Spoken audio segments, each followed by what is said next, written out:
Michael Shellenberger. You're growing into one of my favorite people on the planet, Michael. Welcome. Oh, thanks so much, man. Good to be with you, Glenn. Yeah. I read your takedown or your observations of the World Economic Forum. They are coming out today and saying misinformation is one of the things they have to tackle. I think it was number 5 on their list of most dangerous threats was misinformation. And they're claiming people like you, people like me, are just nothing but misinformation or disinformation agents about the WEF. Well, yeah, I mean, you there's been just dozens, hundreds of articles saying there's these conspiracy theories about this thing called the World Economic Forum, that they want you to eat insects rather than meat, and that they don't want you to own anything or have any privacy, and that you'll be happier if you do that. Okay, those are all supposedly conspiracy theories. Well, my colleague, Isabella Kaminska, who actually used to work at Financial Times, which is a great fan of the World Economic Forum, and she'd been investigating them for almost a decade, and I both just published a piece where all of those things are not only true, the great insects as the new meat and owning nothing and having no privacy, those are not only true things, they're actually from the World Economic Forum's Davos Summit itself and from the website. They say they want transparency, but they've actually deleted a number of those things. Yep. They say they want more. They want to know our financial information. Okay, that's like part of what gets promoted at these conferences. Right. Like, we should know what's in your bank account, and we should probably be able to control it too, as we saw in Canada with the truckers. That comes in handy if you're trying to, move away from a democratic system to an authoritarian one. So they want that too. But then when we say, well, how do you invest your money? They wouldn't tell us.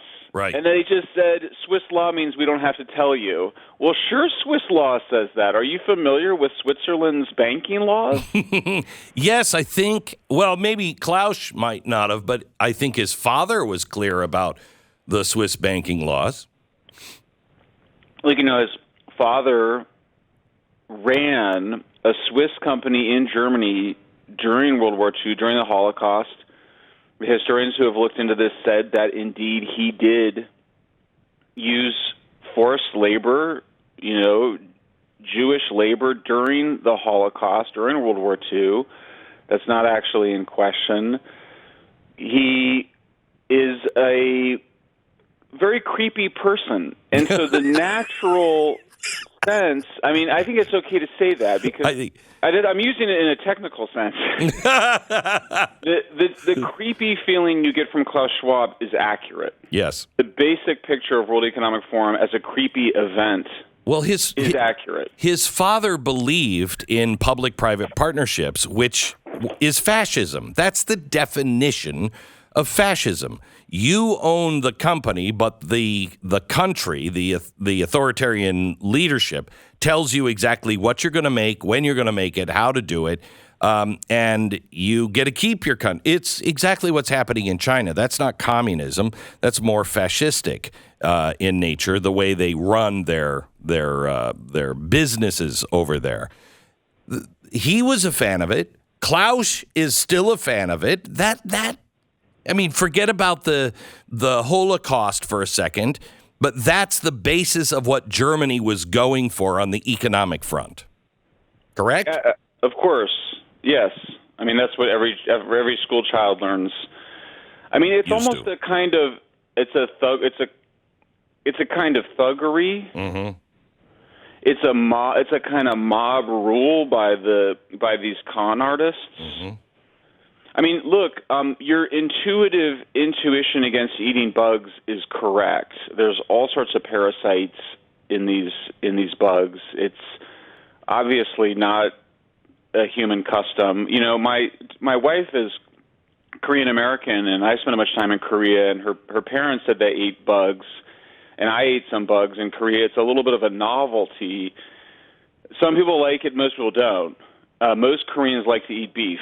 And when my wife asked her father about the insect eating, he said, we were poor and starving, during the war. So insect eating, the idea that insect eating is sort of something that noble Asians and Africans do is nonsense. And so it really does come out, and they say it very clearly in promoting insect eating that they don't want you to eat meat. So then if you go and report that, what it is, they come out and say that it's a conspiracy theory, but when you go check on their own website, that's what they say, and it's basically all the things that you've been writing about. I mean, I think ultimately you and Russell Brand and the other major critics of the World Economic Forum are proven correct in what we discovered. And not only that, but I think it's going to ultimately destroy the organization.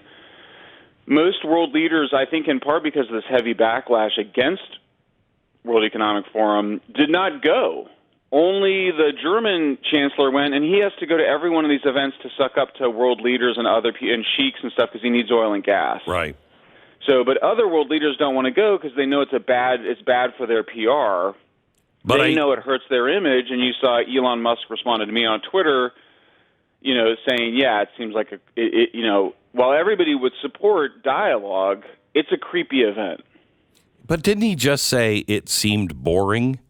I thought that was an odd statement for him to make. He's smarter than that. I mean, sure. I think part of the thing we discovered as well is that this is also how they rip you off. This is the grift part of it, is that when you and I buy, stocks, or people have pensions and retirement funds that are buying stocks, they're not getting the early stock or the early investment money. That's the stuff that gets traded at Davos. So in the front house, they talk about we love the environment and racial equality. That's the main story. And then behind the scenes, they're just doing grifty-type deals, and we're seeing it bust on people. A lot of people got into crypto. A lot of money got lost.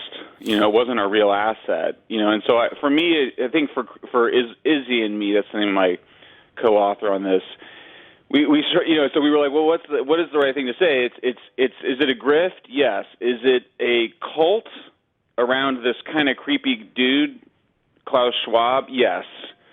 But it is also a bid for global domination in the sense that they want to take hold of the economy, and they're doing that. I mean, the energy economy at this point in Europe and heavily in the United States is overwhelmingly controlled by governments because they put so many subsidies in it that they're basically controlling it. And now because they've made electricity unreliable in the United States, they're going to have to create yet another set of subsidies just to pay somebody to try to keep power plants operating when the sun is not shining, the wind is not blowing. So it is making progress. Klaus Schwab is sick. It may be that in the future, because you and Russell have so demonized the World Economic Forum so successfully, it may be like something else. But definitely global elites are constantly trying to take advantage of ordinary retirement-holding citizens with their stocks and bonds and whatever. But there's also this kind of creepy, low-energy return to, 18th century economies. Yes. Kind of an ideology behind it. We've talked about it before. It's Malthus. It's low-energy living. The idea is basically you should be poorer. Yes. That's the idea. Right. Eat insects, don't eat meat, don't own anything, don't have any privacy. It's pretty terrible. It's gone back to serfdom. That is, yes. You don't own anything because the king owns it or one of his lords. You're not going to invent anything because you don't get anything from it. You're not going to improve your life because you can't. You can't improve your station ever because you can't own anything. I mean, it's right back to the feudal system. In the meeting, Klaus Schwab opened up yesterday and he said, we have to master the future. And what he was talking about was there are so many crises that are going on right now that they have to master them and use them to push us into this new world. That's the only thing that, I mean, if we had time on our side, I would think that we are going to beat them. But I think this is going to be a photo finish at the wire on who wins on this if people don't wake up to their tentacles are everywhere. And when you have a crisis, and they're creating all of these crises, when you have a crisis of food, when you have a crisis of money, people will just reach out for whoever is going to say, I have the solution. Well, yeah, absolutely. I mean, I think, though, the one thing that's proven, that you've proven and Russell Brand have proven and others have proven, is that World Economic Forum, when you actually learn what it's promoting, is wildly unpopular. That's why the change in the media environment, and it starts, of course, with radio, but the internet really takes it to another level, means that the old regime struggles constantly. So why are they always talking about disinformation? It's because people like us are out here explaining that actually that is what they want. They want the bugs, the not owning anything, and a move to low energy living. Great Reset, remember, was always just like, we're going to stop using fossil fuels and nuclear and reliable energy, and we're going to use unreliable solar and wind, and only whenever that is possible because of the weather. That was what the Great Reset was, and fundamentally the organization is about what they call sustainability, what I think we would call basically making everybody much poorer. Yes. Returning to a kind of immiseration that we had before the Industrial Revolution, before we had reliable energy sources and energy-dense fuels. So, yeah, it's a pretty and all I can say is that you're right. I totally agree. In other words, there's a fight going on between those of us that think that individuals and families and nations should be able to determine their own identity, and a group of other people that think it should be worked out by the elites. Supposedly smart elites, Right. Working out of think tanks and UN meetings and business conferences. And, Elon, he's a complicated person, and I've gotten to know him a little bit, but I mean, what I would say is I think he's seen the dark side of that hyper-wokeism, and his purchase of Twitter is maybe the most significant thing he's done, because he's I think so too. Basically said ordinary people should be on an equal platform to communicate as elites, and we should stop censoring ordinary folks because the elites demand it. Michael Shellenberger, thank you for everything that you do. Appreciate it. Always great to have you on. God bless. Great to be with you, Glenn. Thanks so much. Michael Shellenberger, he is the author of San Francisco. If you haven't read his work, he's not a conservative. He's just common sense, and was at one point the friend of the earth from Time magazine. Yeah. He was like on the cover of Time magazine as the best climate justice kind of guy. Nope. Not so much. He doesn't agree with any of the stuff that is going on right now. He thinks it is a grift. And good to have him check in on the World Economic Forum.